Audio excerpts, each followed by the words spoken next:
ఒక తోటలో ఒక కొమ్మలో ఒక పువ్వు పూసింది.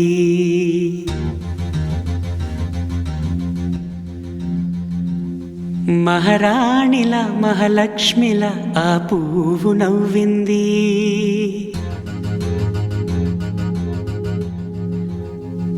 అలాగే నవ్వుతూ ఉండాలని,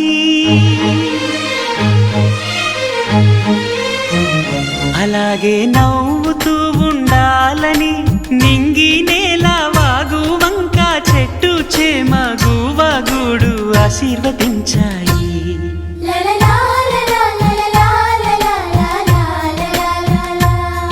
ఒక తోటలో ఒక కొమ్మలో ఒక పువ్వు పూసింది. మహారాణిలా మహాలక్ష్మిలా ఆ పువ్వు నవ్వింది.